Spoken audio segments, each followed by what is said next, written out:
तो शाम 5 बजे की 5 बड़ी खबरों में सबसे पहले बात आज की सबसे बड़ी खबर की। बॉलीवुड के सबसे बड़े स्टार सलमान खान। सलमान खान पर आज अदालत ने एक अहम फैसला सुनाया है।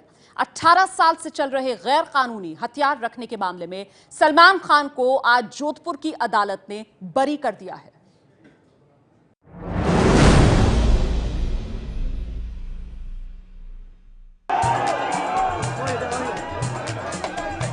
51 साल के सलमान खान को आज जोधपुर की निचली अदालत ने 18 साल पुराने आर्म्स एक्ट में बरी कर दिया।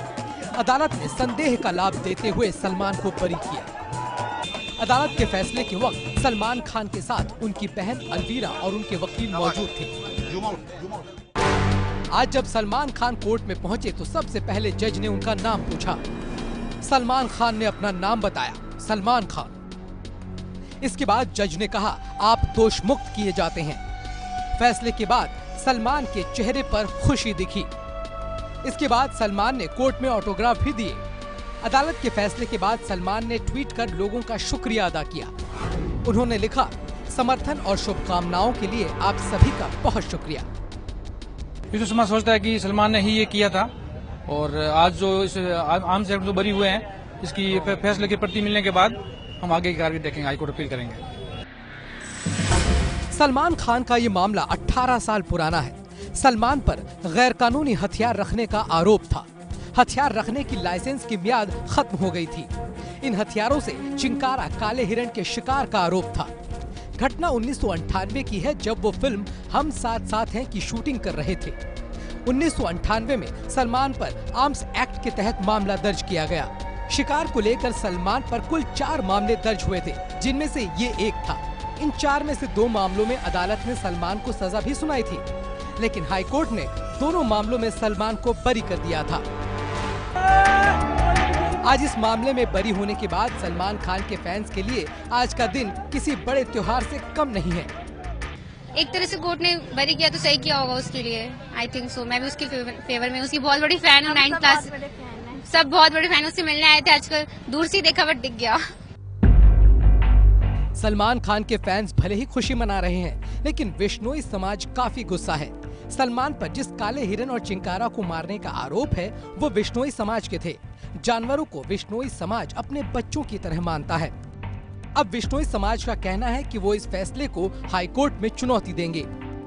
छानबीन के दौरान ऐसे वेपन्स मिले सलमान खान के पास, जिनके जांच करने पर यह पता लगा कि उनके जो लाइसेंस की अवधि थी वो समाप्त थी।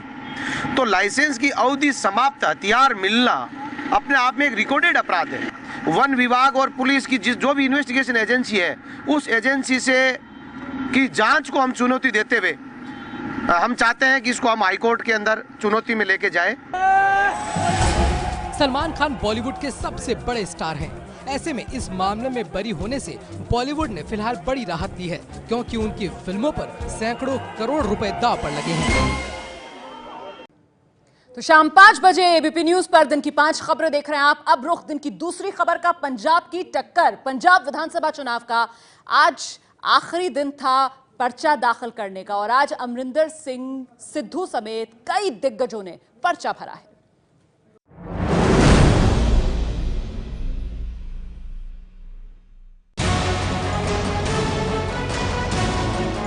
बीजेपी से कांग्रेस में दाखिल हुए नवजोत सिंह सिद्धू ने अमृतसर ईस्ट सीट से नामांकन दाखिल कर दिया है।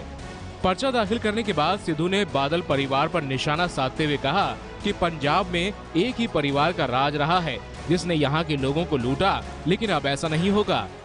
शाह गई चिंता गई मनवा बेपरवाह, जिसको कुछ ना चाहिए सो ही शहंशाह। अपने लिए इलेक्शन नहीं लड़ रहा हूँ। मेरा कोई ऐसा मंसूबा नहीं कि मुझे कोई पद मिले या मुझे कोई ऐसी चीज मिले जिससे मुझे संतुष्टि होगी। भाग बादल भाग कि पंजाब की जनता आती है कुर्सी खाली कर। ये धर्म की लड़ाई है, भूखों के लिए रोटी की लड़ाई है, रोते हुओं के हंसने की लड़ाई है, उजड़े हुओं को बसने की लड़ाई है, और पंजाब की राह के बाधा को, हर पत्थर को हटाने की लड़ाई है। ये कोई निजी लड़ाई नहीं, कोई निजी दुश्मनी नहीं। बस एक बात है कि पंजाब बहाल हो, पंजाब का नौजवान सीधी दिशा ले और पंजाब को संवार दे। कांग्रेस के सीएम उम्मीदवार कैप्टन अमरिंदर सिंह ने लंबी सीट से आज अपना पर्चा भरा। कैप्टन ने इस सीट पर बादल को चुनौती देने के लिए पर्चा भरा है। कैप्टन ने इसके अलावा कल पटियाला सीट से भी पर्चा भरा था। बादल साहब जो मर्जी कहे, मैं कह रहा हूँ उसको हराएंगे। बाहरी उम्मीदवार बता रहे हैं आपको कि बाहरी उम्मीदवार आ रहा है बादल। ये बादल को मालूम नहीं, उसके जमने से पहले लंबी एरिया पटियाले का था। आम आदमी पार्टी के उम्मीदवार भगवंत मान ट्रैक्टर पर सवार होकर अपना पर्चा भरने पहुंचे थे। मान ने फाजिलका के जलालाबाद से अपना पर्चा भरा। मान ने कहा कि वो सच की लड़ाई लड़ रहे हैं और फैसला जनता को करना है, क्योंकि जनता तय करेगी कि कौन उनका फेवरेट रहेगा या किसकी दलीलों में उनको दम या विश्वास रहेगा। और आज नॉमिनेशन मैंने फाइल किया है। उसके बाद अभी फतेहगढ़ चूड़ियाँ और कादियाँ विधानसभा माझा एरिया में मैं वहाँ जा रहा हूँ। पंजाब में सभी 117 सीटों पर 4 फरवरी को वोट पड़ने हैं। अकाली बीजेपी गठबंधन की टक्कर कांग्रेस के अलावा आम आदमी पार्टी से भी है। तो पंजाब की टक्कर है ये, और पंजाब की इस टक्कर से जुड़ी हुई इस वक्त की बड़ी खबर का हम रुख करने जा रहे हैं। नवजोत सिंह सिद्धू को कांग्रेस की सरकार बनने पर डिप्टी सीएम बनाने की अटकलें अभी भी चल रही हैं, और अब इन अटकलों पर प्रताप सिंह बाजवा भड़क उठे हैं। बाजवा ने कहा है ऐसे कैसे उन्हें डिप्टी सीएम बना सकते हैं। और ये भी मैं आपको ऑन कैमरा बताने के लिए तैयार हूं, कोई आज आकर कल चीफ मिनिस्टर नहीं बन सकता। ये पार्टी ऐसी नहीं है कि किसी से बाहर से लाए और आज बने, और जो लोग 30-30, 40-40 साल कमिटेड कांग्रेसमैन है वो ऐसे ही एक्सेप्ट कर लेंगे। ये ऐसा नहीं है कि मूर्ति पूजा करने वाले हम लोग हैं कि जो मूर्ति रख दी जाए उसी के सामने सारे सट टिकाना शुरू कर देंगे, ये बात नहीं। और अब खबर मौसम की है। जानलेवा सर्दी का हाल हम आपको बताने जा रहे हैं। दरअसल जम्मू कश्मीर की राजधानी श्रीनगर में तीसरे दिन भी बर्फबारी हुई। श्रीनगर के पास के फकीर गुजरी गांव के करीब 2000 परिवारों की हालत खराब है, क्योंकि यहां ना तो सड़क है ना ही बिजली है। वहीं शिमला में बर्फबारी के बाद धूप खिली हुई है, लेकिन दिल्ली आज भी कड़ाके की ठंड में जगी है।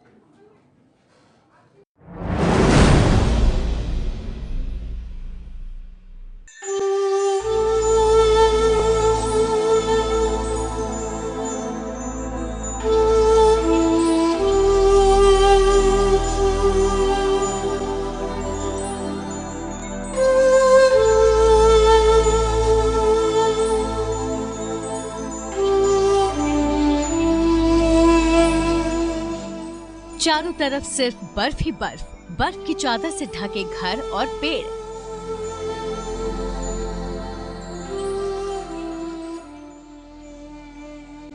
ये तस्वीरें श्रीनगर के पास बसे फकीर गुजरी गांव की हैं। तस्वीरों में आप देख सकते हैं कि बर्फबारी के बावजूद भी लोग कैसे अपने काम में मशगूल हैं। लेकिन बर्फबारी के बाद लगातार बिजली कटौती और बंद सड़कों ने 2000 परिवारों का जीना दूभर कर दिया है। श्रीनगर से कुछ ही किलोमीटर की दूरी पर है, पहाड़ी पर बसा हुआ ये गांव है, और यहाँ पे जो सड़क है पूरी तरीके से फिसलन भरी है। यहाँ पे ना तो गाड़ियाँ ही चल रही हैं, ना ही बिजली पानी का कोई इंतज़ाम है।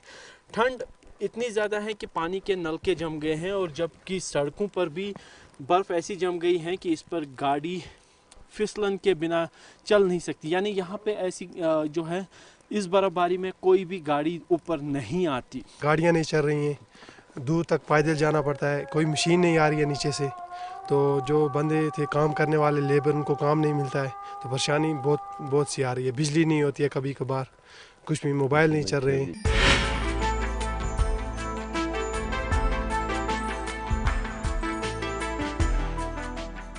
वहीं श्रीनगर में भारी बर्फबारी की वजह से श्रीनगर जम्मू नेशनल हाईवे समेत सड़कें बंद हैं। रेल और हवाई यातायात पर भी असर पड़ा है। जो सैलानी सभी दिक्कतों को पार करते हुए श्रीनगर पहुंचने में कामयाब हो गए, उनके चेहरे पर खुशी देखते बनती है। मैं 10 साल से आ रही हूँ कश्मीर।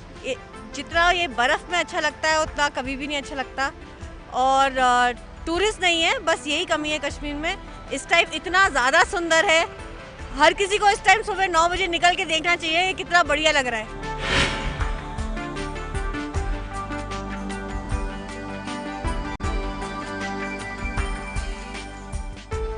वहीं शिमला में कल से ही धूप खिली हुई है। सड़कों और पेड़ों पर जमी बर्फ काफी हद तक पिघल चुकी है। शिमला में आज न्यूनतम तापमान -2 डिग्री दर्ज किया गया।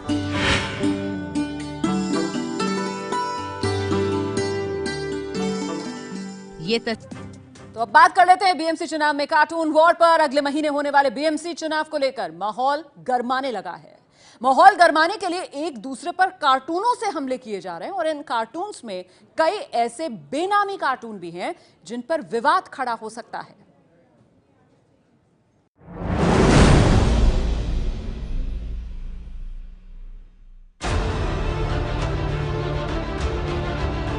बीएमसी चुनावों को लेकर तीखे हमले करते ये कार्टून सोशल मीडिया पर छाए हुए हैं।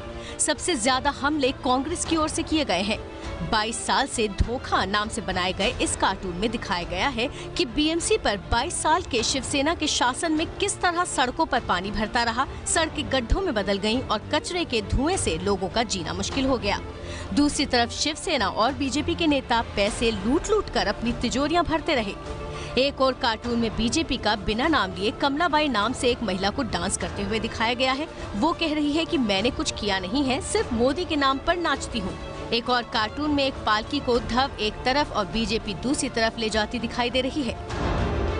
कैसे उन्हें अर्थव्यवस्था का सत्यानाश कर दिया वो बताना है, कैसे मुंबई की क्या कि पूरी जो सिविक एमिनिटीज का प्रश्न है उस पर कैसे वो फेल हो गए हैं वो है। शिवसेना बीजेपी के आपस के जो झगड़े हैं उसको भी उजागर करना है, क्योंकि उन्होंने ही बोला, एक ने बोला तू अफजल खान, दूसरे ने बोला तू निजाम का बाप। अब तो ऐसे अफजल खान और निजाम के लोग जब युति करेंगे तो कार्टूनिस्टों के लिए बहुत मसाला मिलेगा इसमें। बीजेपी और शिवसेना के रिश्तों को लेकर भी कई कार्टून बनाए गए हैं। बीजेपी के फेसबुक पेज पर पड़े कार्टून में दिखाया गया है कि बीजेपी ने शिवसेना के शेर यानी उद्धव को चुटकी में दबा रखा है। वहीं एक दूसरे कार्टून में शिवसेना के शेर को दहाड़ते और बीजेपी का पसीना निकलते दिखाया गया है। कई कार्टून विवादास्पद भी हैं और उन्हें किसने बनाया है ये भी पता नहीं है, लेकिन ये व्हाट्सएप और सोशल मीडिया पर धड़ल्ले से चल रहे हैं। बीएमसी चुनाव में बीजेपी और शिवसेना के बीच गठबंधन की संभावनाएं अभी खत्म नहीं हुई हैं। ऐसे में दोनों ही दलों का कोई नेता खुलकर नहीं बोल रहा, लेकिन कार्टूनों के जरिए एक दूसरे पर हमले बोलने का क्रम जारी है। लोगों तक पहुंचने के लिए कटाक्ष किए जा रहे हैं प्रभावी कार्टूनों के जरिए। हालांकि चौंकाने वाली बात यह भी है कि कई सारे कार्टून्स ऐसे हैं जो किसने बनाए हैं ये नहीं लिखा गया है और कहीं पे नजर है, कहीं पे निशाना। बस लक्ष्य एक ही कि पालिका चुनाव में वोटिंग के लिए लोगों का ज्यादा से ज्यादा ध्यान अपने पार्टी की ओर बटोरा जाए। मयूर परीख, एबीपी न्यूज, मुंबई। तो दिन की बड़ी 5 खबरें आप देख रहे हैं। अपनी आत्मकथा खुल्लम खुल्ला ऋषि कपूर अनसेंसर्ड में मशहूर बॉलीवुड अभिनेता ऋषि कपूर ने कई राज खोले हैं। सबसे दिलचस्प बात यह है कि उन्होंने अपने जीवन के पहले अवार्ड के लिए पैसे दिए थे। आइए सुनते हैं उनकी कहानी उन्हीं की जुबानी।